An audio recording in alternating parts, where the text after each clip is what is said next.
pailanda. Beken ang land bank. Dapat abay man ang land bank. Ha? Amo na karon, masabat na karon ang pamangkot ko, kung bala, beken jait pamulitika lang, mga pinalangga ang atag permati, hay ang release ang kwarta, kung loan ria, kag na-implementa sa project, ura rin gagis treasurer manwa. Ha? Ang release na kare ang kwarta, hay may monitoring team ang bangko mismo sa kontraktor. Urar gagi sa mga opisyal manwa, urar gagi sa treasurer LGU. Ang papel gid lang niya karakang munisipyo, once ka na-implement ron, amo ang pagdidak kag bangko, halin sa naira, ginadidak lamar dyan ka bangko, ang ginloan nanda sa project ang gin-implement sa nasambitan nga banwa or sang ka LGU. Amo lamar ang papel kang banwa. Pero kung sa isyo kung may nakinabang daw medyo mabudlay riya probahan, no? Kag kung may nakinabang gid man, dapat beken lang opisyal kang banwa ang ginpailan. Kundi pwede mo riya iabay ang Land Bank of the Philippines. Bangod ang pag-release kang kwarta, sanda ang mayhan sa kontraktor. Okay, boss, Distor? Yes, boss. Kag sarapa, sa atin gina-interview man. Sa atin sa pag-interview what I mean. Sa kay board member Sanchez, nagpautwas man kang hibebanat ang nasambitan nga opisyal. Na, ako gani board member, ginalapak-lapak lamang sa banwa kang pandan. Paano nahambal ni board member Plardel Sanchez Gatana ginalapak-lapak sa banwa kang pandan? Kay ultimo, nga niyog kang nasambitan nga opisyal saan ang lupa paagto sa Malumpati Cold Spring, without his knowledge, kag without kang knowledge man kang anang asawa tenged saan ang lupa, gintapas kuno mga biyan kang empleyado kang munisipyo. Butang tabi, mabal munisipyo nga may rason na may expansion nga karsada. But antes tandarya himuon, manananda nga ang niyog at tindag, may tag-iyarya. Bilang respeto lang para kanakon, abi. Pamanaan mo lang biabi ang tag-iya, abad lagi raw. Nga pamanaan mo tag-iya, chip, may expansion kami, no? Tapos naman niyog mo. Bakit diyan malatamon matutok sa expansion, kung gusto mo panginpuslan kahoy ka niyog mo, paggarot lang, pero expected nga matumbarya, no? Tumbahon naman, no? Pero bukan pa rin tayo mong tabo, Ura ka takita nga expansion, ura ka ti project nakita nga ginpatindag dyan para mapiktuan ang gatindag ganiyong. Ang sayad pa, kay man ananda may tang-iya, kag man ananda nga, ura, ibang tao nga pwede makaklaim niyang credence lupa, ganibanwa ka nga, butang ko nakalapaw pas karsada, man anda nga may tao nagtanam, ay kung sinuk no rapit lupa sa niyog sa tanam, amore laban-laban tag-iya mo. Raad, ginambalan nga sandara lamang maging pulos, pero anong tabo? Ginutod ang kahoy, ang niyog, what I mean, ginagarot, may tao pa nga nakinabang kumparar sa tagiya. Straight to the point. Para sa igtalapang at yung atin mga tagparamati, pamatian bala natin ang sabat kag ang pagpautwas man kang kalain kang buot ni board member Plardel Sanchez sa nagakaratabo Banwa sa may Banwa Igpandan. Pamatian natin mga biyan si board member Plardel Sanchez. Si SP member Plardel Sanchez kang North District. SP, gusto na natin maklaruhan may kaangkanan sa siyang ginfile kaso kanimo ni Mayor Jonathan Tan sa ombudsman na pwede mo dyan makonfirma kung doon naging mga matuhod. Sige niya po sa L. Jonathan sa ombudsman, graft and corruption, malversation of funds, while ang project na ginaccuse na kanakan ang slaughterhouse, construction of municipal slaughterhouse, ay gin-facilitate ng local government of Pandan through loan sa land bank. Meaning, while loan sa land bank, ang agreement ay from land bank na sandata na ang may authority sa pagbayad kang loan sa construction sa contractor, direct to contractor. So rata na nag-aagi ang funds from Land Bank to LGU, kundi from Land Bank direct to contractor as per accomplishment. So kung ano ang accomplishment per detailed engineering before magbayad ang Land Bank, may assessment.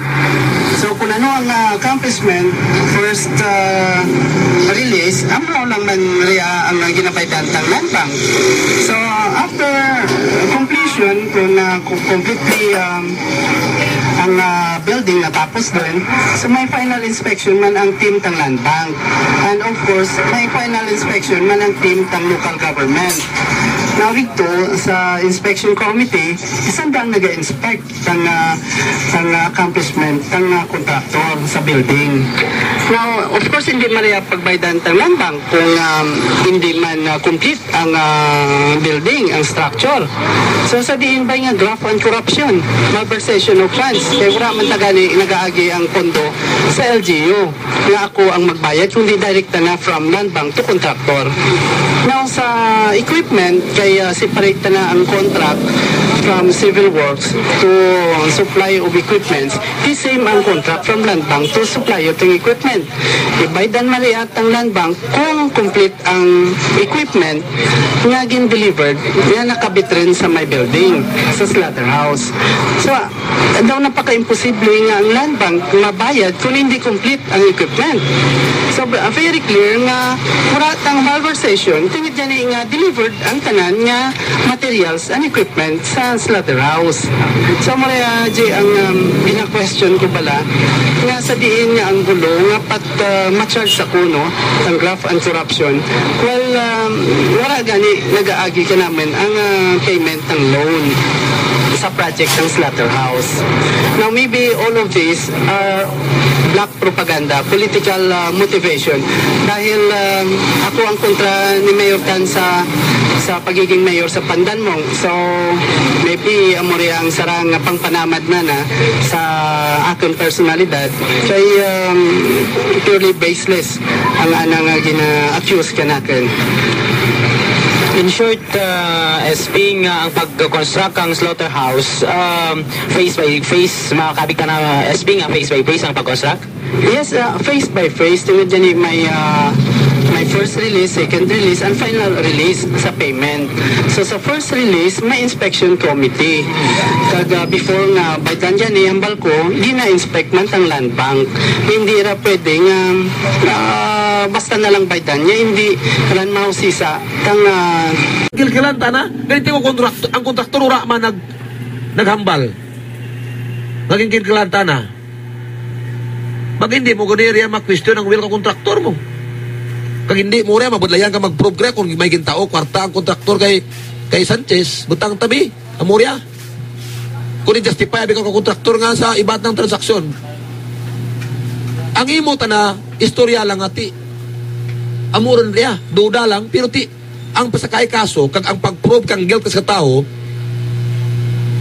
pag-irita na si ebidensya, hindi ko nga, bangad lang sa suspitsa mo. Straight to the point. Kung nagtao, isang kontraktor, may nakakita kay Sanchez, matapos ang kontraktor, ginbaydan ka nga Land Bank sa project ang implementar nga slaughterhouse sa Pandan, convert mo to evidence Hay karon, hindi pwede nga amir suspicion. Hay daw gaduda, ikaw nga mo karya, daw rapit-rapit, paminsaran mo sa mo karya, i-convict mo tao, hindi pwede na. Especially kung criminal case, saka mo ka na. May akibat nga ginatawag imprisonment. Ha? Sus. Naku. Straight to the point. Kay kung basihan natin na, Boss Romeng, ang statement ni Board Member Plaridel Sanchez nga, naka-operate rin ang Jang Slaughterhouse. Sitan ganun yung problema, tura na pa-operate. Yes. Ang mga voucher sa munisipyo, ang maka-testify, maka-attest nga naka-operate rin. For a matter of familiarization. Straight to the point.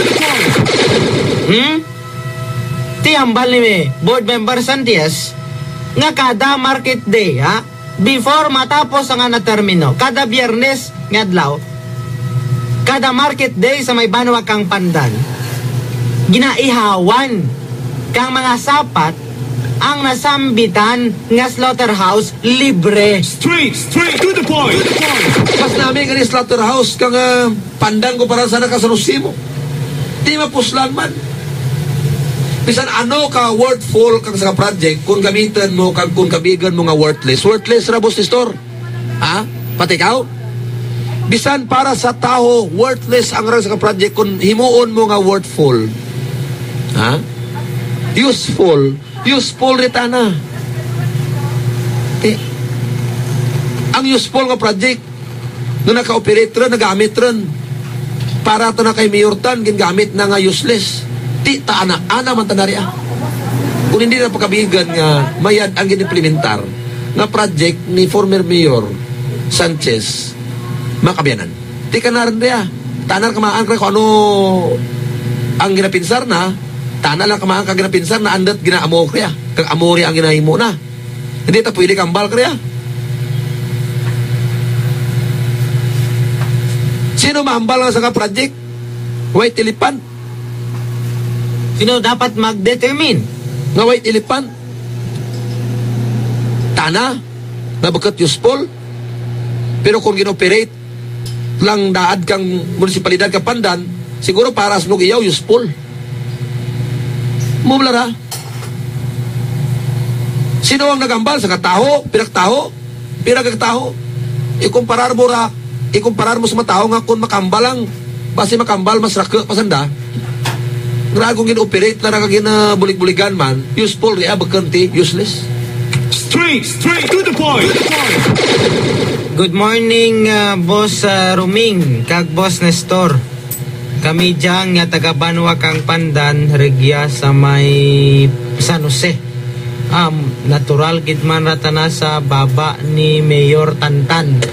Straight to the point. About sa delivery, boss ni store, yung materials, na imposible yung ram deliver. Una-una, kung rat delivery, hindi ka kaklaim sa sangkaskop ng obrahan nga gusto mo kliman. Wanaw, tikurat materials, paano mo ba obrahan ang kaskop, ang sangkaskop ng obrahan, ito example, roofing. Makatop, di mo nga ura delivery. Di ko inspeksyonon karo Kalandang of the Philippines to urat yatap by dan dikaw. Among malarag simple nga logic. Ito ko imposible yung urat delivery. Ano una ang kontraktor na baydan? Kung urat delivery, hindi ikaw ang natural, makahambal, makasulat sa land bank nga I am the contractor, I am requesting your bank to release my claim in scope of work which is proofing. Oh, urat delivery ka materialis proofing, inspeksyonon na to mga materialis. Pero ka na to mong, kung nakabit to ang diyang materialis kabilya para dyan sa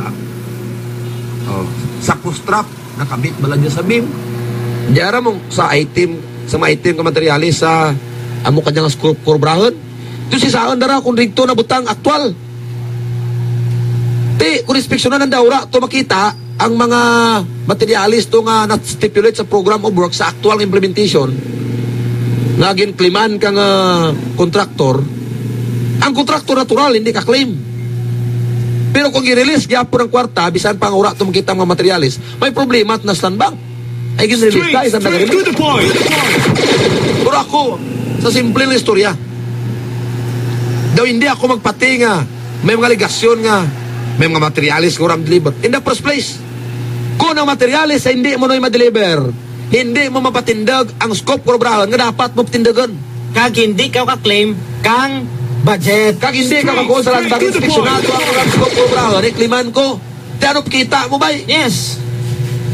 Gakuha ka inspeksyonon, tapos magagtusan na to, ura man sandat inspeksyonon, ay ura ti napatindag ka, ay gani, hay banga dura ti materialis ang gingamit, ay ura mo gin-deliver. Kung di ikaw no, yan ang kontraktor, pa-inspeksyon ti mo ka, project mo nga, kliman mo, ura mo glinobra. Straight to the point. Oras natin Banwa, alas 7:33 saga. Bantayin niyo karon ang dugang nga statements, dugang nga reaksyon ni board member Plaridel Sanchez sa Adlawan, sa BOSS. Duro pa dya, may akusasyon pa dya, sa interview, si board member Plaridel Sanchez, nga tanda kamaan nga mag-asawa, nga ang anda niyog, gintapas kuno kang mga empleyado kang munisipyo. Straight to the point. Board member nga ni, ginalapak-lapak pa ko, no? Straight to the point. Pero gusto ba ni board member Sanchez ligyan sa Pandaan. anda no right garantiya nga kung ordinaryo ka o nga tao mangken mong natawag nga hostisya Straight to the kag point. demokrasya Straight to the point. kag respeto Straight ano to pa the point. Ti, man-anriya, kang taga-Bano, it pandan. Straight to the point. Oras natin, Bano, alas 7:34.